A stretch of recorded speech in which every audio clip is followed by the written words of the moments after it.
Thanks very much. I am in studio with Kevin Pilkey, the head coach of the Lloydminster Pee Wee Colts, and now the Tier 3 provincial champions as of the weekend. So congratulations, first off, on a big win for the Colts.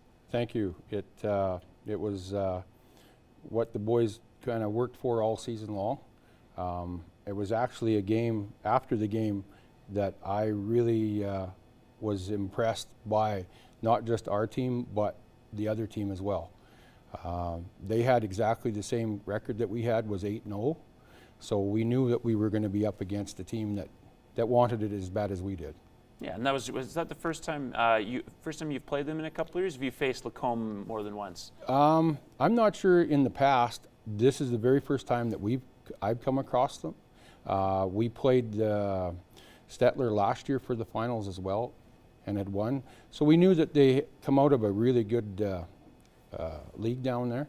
So yeah, they gave everything that they had to the game as well as we did, and we were just fortunate enough to come up with the win.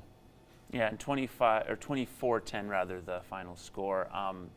Did you guys have trouble with the weather this week? And obviously there was a ton of snow. Did that play a factor for either team?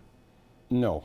No, not at all, hey? No, just you couldn't have asked for a better game as far as weather went. The one thing that really was quite impressed was the facility they had at Lacombe. It was, yeah, the boys even got to play under the lights, which at a Pee Wee age, it just brought smiles to their faces and made the experience even better for them. Okay.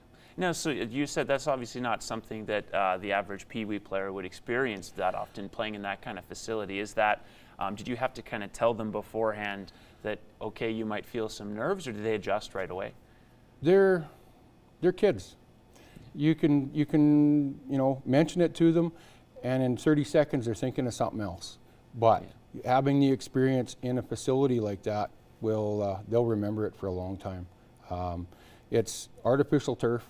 The facility has its own change rooms and everything to accompany the field. So it's an individual thing within the town, and yeah, it's used a lot. It's impressive. Absolutely.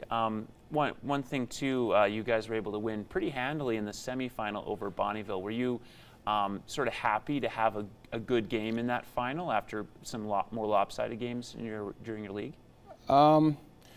We knew that they would come out and give us everything as much as they could give to us. Mm-hmm.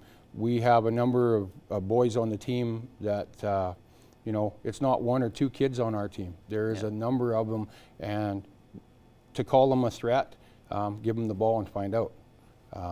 You don't know. Everybody can do different things at different times.